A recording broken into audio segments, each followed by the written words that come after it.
Vamos a salir a la calle y comenzar desde cero y darte cuenta que nadie, que nada puede robarte el futuro. Es importante, tú eres importante. Hoy tenemos una entrevista para mí muy especial, porque es un amigo, además de alguien interesante que conocer, ¿no?, en cuestión de su historia. Se trata de Juan Carlos Martín Martín. Es una persona con discapacidad visual y es una persona emprendedora y valiente. Dejó su tierra natal en España para adentrarse en la cultura de México, para conocer, bueno, apostar por el amor y por su emprendimiento en este caso. En la actualidad es conductor de un programa de radio de voces de la discapacidad. Es usuario de perro de asistencia. Y bueno, Juan Carlos, bienvenido a México la Carta. Pues muchísimas gracias por esta nueva invitación aquí a México a la Carta y poder contribuir a porque la gente conozca, ¿no?, de la capacidad, de la discapacidad. Exacto, ese es tu lema en el programa de radio. Y realmente te has curtido durante ya varios años en favor de conocer testimonios, ¿no?, de personas muy válidas. Y bueno, no sé cuántos programas llevas en tu programa de radio, pero ya ha pasado a la centena y no sé cuánto. Se ha ido de la mano, ¿eh? Sí, Ya todas las semanas estás con un programa, un nuevo invitado. Y bueno, empieza hablándonos de ese emprendimiento, de tu experiencia personal y tu enriquecimiento a razón del programa de radio que llevas. bueno, pues como me ha dicho Sergio, yo nací en España, soy de España, llevo viviendo en México ya 9 años. Llegué aquí en el 2014, mi mujer es mexicana, entonces había que tomar la decisión, o ese ya para España o yo venirme para México. Por el tema suyo laboral, que ella es asesora e investigadora en la Cámara de Diputados de aquí de México, pues yo tomé la decisión de dejar mi trabajo ahí en España como agente comercial de la ONCE, de Lotería Pro Ciegos de la ONCE en España, y venirme para México. Y a partir de entonces, bueno, a partir de entonces no sería mentir, ¿no? Cuando llegué aquí, mi mujer, que es como yo, ciega total, usuaria de perro guía, ella empezó a hacer aquí los encuentros internacionales de usuarios de perros de asistencia, y claro, yo no me iba a quedar al margen y sin apoyarla, ¿no? Pues me formé con ella parte de una agrupación que se llama la Agrupación de Derechos para los Usuarios de Perros de Asistencia en México, y hemos hecho 4 eventos, 3 aquí en Ciudad de México y uno en Guadalajara, en el estado de Jalisco. ¿Por qué he dicho que sería mentir que cuando llegué aquí es cuando empecé el activismo? Pues porque yo en España, desde 1991, que es cuando entró a vender la Lotería Pro Ciegos en la Organización Nacional de Ciegos Españoles, el que entonces estaba como director, Rafael Ledesma, me llamó y me dijo que contaba conmigo para crear dentro de la organización un movimiento juvenil para las personas con discapacidad visual. A partir de entonces, pues yo me voy implicando en todo lo que es el activismo interno de la ONCE para apoyar a las personas con discapacidad visual. En ese momento la gente más joven, y luego hacia el exterior, pues para enseñar a la sociedad todo lo que las personas con discapacidad visual podemos hacer, aparte de vender la Lotería Pro Ciegos. Hasta que en el 2014, en septiembre, falleció mi madre, y yo me dije, ¿qué hago en España yo solo? Pues decidí mejor tomar el vuelo y regresarme para México. Y desde entonces estoy aquí, como ya he dicho al principio. Empecé con mi esposa haciendo los 4 encuentros, perdón, internacionales. También he producido y he conducido un programa de radio que se llamaba Los perros de asistencia y tú, donde entrevistaba a usuarios de perros de asistencia, a directores de escuela, a entrenadores, a gente relacionada con el mundo de los perros de asistencia. Es un programa, perdón, que sí tuvo su éxito, tuvo su aquel, sí tuvo resonancia. El tema que te encuentras en este tipo de programas, que por desgracia no hay muchos usuarios de perros de asistencia y muchos tampoco querían participar porque parece que les daba pena contar su experiencia y todo lo que vivían y se sigue viviendo como usuario de perros de asistencia. Y entonces, en mi cabeza, que no puede parar de pensar, dije, ¿por qué no hago un programa donde tenga cabida todas las discapacidades, todas las personas con discapacidad, familiares de personas con discapacidad o profesionales que trabajan con personas con discapacidad o incluso, como ya he tenido varios casos de personas que aunque no trabajan con personas con discapacidad, sí se han querido acercar pues para darnos su apoyo y contarnos lo que hacen en su trabajo y ofrecernos oportunidades. Y lo empecé, ese programa, el primero se empezó a emitir el 30 de junio del 2020. Este año voy a cumplir 3 años en Antena Cibernética y empecé con un invitado desde Chile, porque el programa es internacional. Y hasta ayer, hasta ayer 18 de abril, llevo emitido 136 programas. No son programas. Sí. Bueno, a ver, yo quería resaltar también una cualidad de Juan Carlos que nos muestra y nos comparte, ¿no?, a las amistades sus reflexiones diariamente. Y son reflexiones muy, muy humanas, ¿no? Y voy a leer una última que compartió el día de ayer y va a relación del programa que lleva de Voces de la Discapacidad. Así que la leo y así sirve también de culminar la presentación, ¿no?, que hacíamos antes. Voces de la discapacidad. Son voces que a veces callamos, que tratamos de ignorar, porque en nuestra sociedad no siempre sabemos escuchar. Pero estas voces son importantes.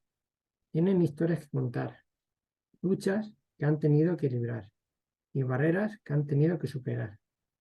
Son voces que nos enseñan la fuerza de la perseverancia, el valor de la empatía y la importancia de la inclusión. Por eso, escuchemos atentamente, aprendamos de su experiencia y trabajemos juntos para crear un mundo más justo y más humano. Porque las voces de la discapacidad nos hablan de una diversidad que enriquece nuestra humanidad y nos muestra el verdadero valor de la igualdad. Bueno, Juan Carlos, realmente para aplaudir. Yo, referente al tiempo que llevo conociéndote y a tu humanidad y a tu empatía, ¿no?, en favor de la discapacidad, te lanzo la siguiente pregunta.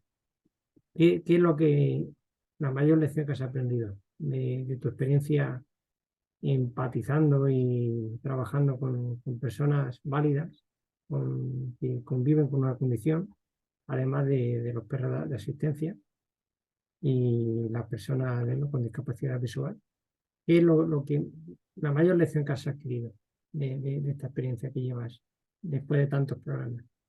Pues bueno, como yo decía en los programas, ¿no?, al finalizar, que en cada programa aprendo de las personas que han estado participando, sean personas con discapacidad visual, sean personas con discapacidad motriz, mamás que te cuentan su experiencia como mamás, valga la redundancia, de algún hijo que tienen con autismo grave. Y al final uno llega a decir, mira, yo soy una persona con discapacidad visual. Cada persona somos un mundo, aunque tengamos la misma condición de discapacidad visual y haces empatía con las personas con otro tipo de discapacidad, ¿no? y con sus familiares, ¿no? Porque pues, pobres mamás, ¿no? Son cuidadoras o cuidadores si son papás y no se les reconoce todo ese esfuerzo que hacen, ¿no? Y que han tenido que renunciar a sus trabajos para estar al lado de sus hijos o hermanos. O como casos que he tenido de personas con discapacidad motriz, tetraplégicos, aprendes a valorar toda esa capacidad que tiene la gente que por su condición de discapacidad están hasta, y no, que no es un insulto, ¿no? Dices, están peor que yo en el sentido de que si yo no veo, me tengo que ayudar de Sion a mi perro guía o de mi bastón, o en otros casos me agarro de mis cuñadas o de mi cuñado, de su brazo, y ellos me van guiando, pero cuando escuchas la experiencia de esta gente que está postrada en silla de ruedas o en una cama y que solo mueven un poquito la cabeza, dices, ven, sí, qué bueno que ven, pero les tienen que hacer todo, ¿no? Dices, yo no veo, pero me puedo hacer todo. Entonces, escuchar a esa gente y todo su esfuerzo, toda su endereza, ¿no? So- para vivir cada día con esa situación, que es lo que siempre digo, ¿no? Y lo voy a repetir en todos los programas, que con cada invitado uno aprende una cosa nueva y te hace sentir que no eres único en el mundo, que el mundo lo componemos muchas personas con distintas condiciones de discapacidad y que tenemos que superar y trabajar cada día para darnos a conocer a la sociedad y que la sociedad entienda que por encima de nuestra condición de vida somos personas. Exacto, Juan Carlos. Bueno, la pregunta siguiente es, ¿cómo consigues adaptarte a un mundo tan competitivo a nivel tecnológico? Que todo el mundo tiene su emprendimiento. ¿Cómo te es asequible adaptarte? Porque tú eres muy resolutivo. Tú con tus programas de radio siempre estás ahí inventando, siempre estás creando, has mejorado en la presentación de tu programa y siempre te estás reinventando. ¿Cuál es tu truco en este sentido? ¿Cuál es tu manera y tu energía? ¿De dónde la sacas?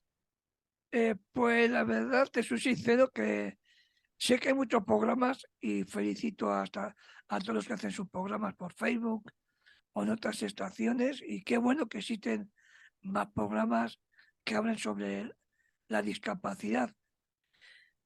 Yo no me enfoco mucho en ellos y no porque no quiera enfocarme ni porque me den envidia, ni no, al contrario, como he dicho hace un momento, le felicito. Me enfoco en mí mismo, pienso en mí mismo y en lo que quiero hacer y lo que busco es cada día superarme a mí mismo, no tengo que superar a nadie, sino superarme a mí mismo, ir mejorando y, y buscar a los invitados, ¿no?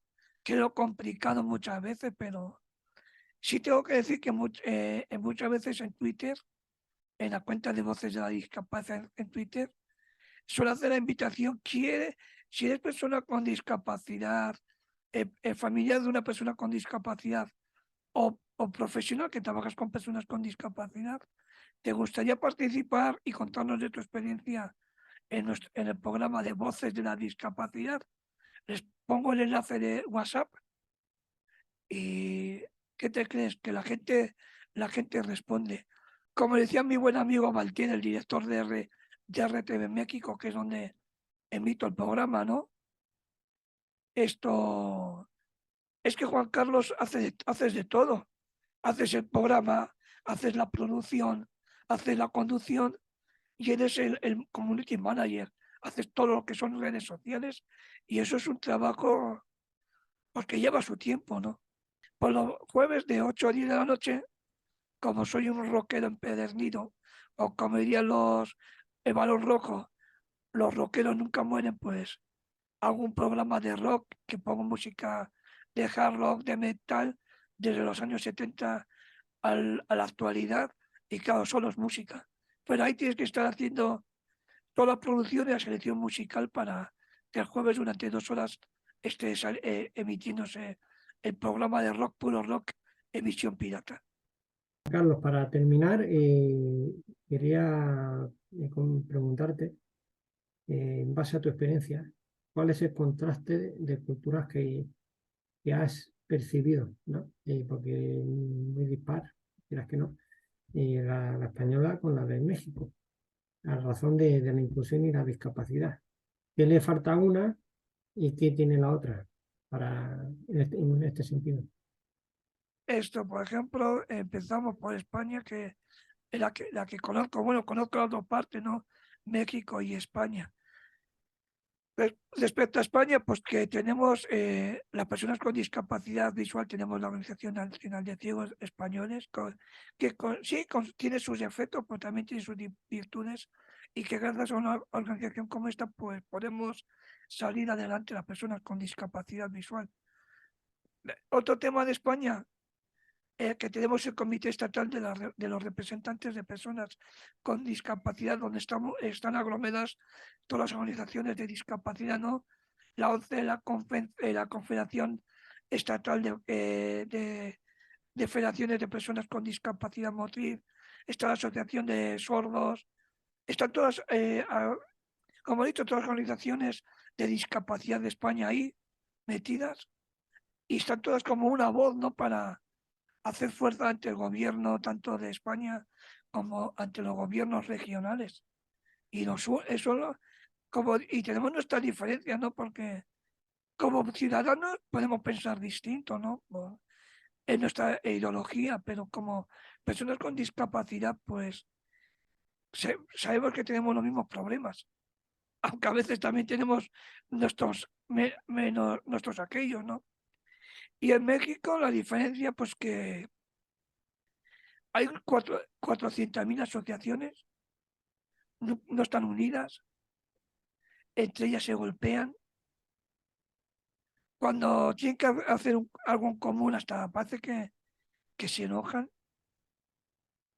Y muchas veces a mí me ha dicho un amigo que por qué no crear para los ciegos, ¿no? Y luego se iría ampliando un estilo 11. Y mi respuesta siempre ha sido la misma. A mí, Enrique, en México, una organización como Estilo 11 en España, no dudaría ni un día por los propios egos de las personas con discapacidad, porque si yo hago qué, porque si yo hago soy mejor, porque si yo no sé qué. Entonces, cuando hay esos egos entre líderes con discapacidad, es difícil que una organización estilo 11 en México aguantase ni un día. Bueno, también en México, por densidad de población, es mucho más grande que España. México somos como alrededor de 21 millones de personas con discapacidad. Pero bueno, eso no quita para que estuviéramos unidas las organizaciones, ¿no? Un mensaje de inspiración para todas esas personas con discapacidad, de tu lección personal que has experimentado, compartiendo todas estas experiencias con ellos. Un mensaje de inspiración y de proyección para seguir para adelante. Y no solo sería, yo creo que para las mismas personas con discapacidad, ¿no?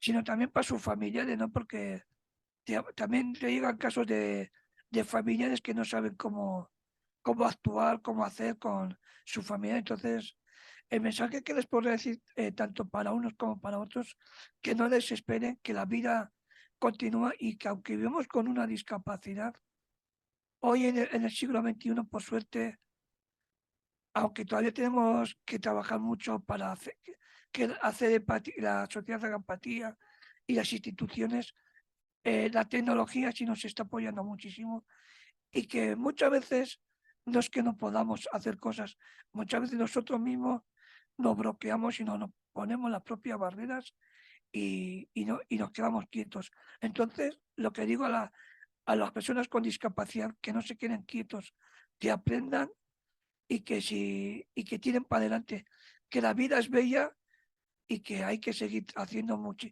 que debemos hacer muchísimas cosas para demostrar a la sociedad que la discapacidad no la impone y que la capacidad la tenemos. Y a los familiares de estas personas, que no se sientan caer, que no se dejen derrotar cuando ven a su familia con discapacidad.